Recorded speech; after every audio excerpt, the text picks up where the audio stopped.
தெலங்கானா மாநிலத்தில் உள்ள ஹைதராபாத்தில் 2 வருஷம் போன எலெக்ஷனுக்கு முன்னாடி, எம்பி எலெக்ஷனுக்கு 1 வருஷத்துக்கு முன்னாடி ஆர்எஸ்எஸோடைய ரகசிய கூட்டம் ஒன்று நடக்குது. அந்த கூட்டத்தில் ஃபஸ்ட்டு நம்ம தான் பிரேக் பண்ணோம். உள்ளுக்குள்ளே பேசினது என்னென்னா, மோடிஜி வரக்கூடிய தேர்தலில் அவர் பிரதமர் வேட்பாளராக இருக்க மாட்டார், யாருன்னே சொல்ல மாட்டோம், தேர்தல் முடிந்ததற்கு பிறகு அவரை மாற்றி விடுவோம்னு சொன்னாங்க தான் நம்ம எக்ஸ்க்ளூசிவாக போட்டோம். அது நடக்காமல் போயிடுச்சு. ஏன்னா நம்ம என்ன பண்ணுறது, மோகன் பகவத்தாலே ஒன்றும் பண்ண முடியலன்னு நம்மலாம் பச்சா நம்ம என்ன பண்ண முடியும் ஜியை. ஸோ இப்படி இருக்கும்போது அங்கேயே ஒரு தீர்மானத்தை போட்டு இது பண்ணதுக்கப்புறம் தான் ஜி ஏறி அடித்த ராமர் கோயில் படம், கிருஷ்ணர் கோயில் கடல் கடியில் போனதெல்லாம் நான் காட்டுறேன், யாருன்னு பார்க்குறேன் பாடுறா.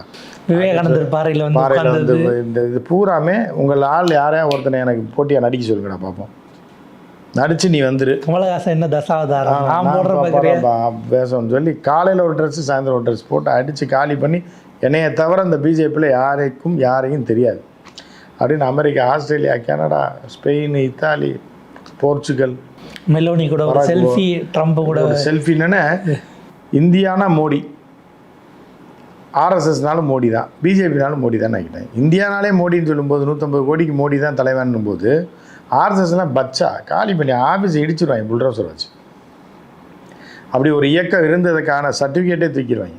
ஆர்எஸ்எஸ் அப்படி ஒன்றுமே இல்லையே இந்தியாவில் அப்படின்றாங்க. புரியுதா அவருக்கு?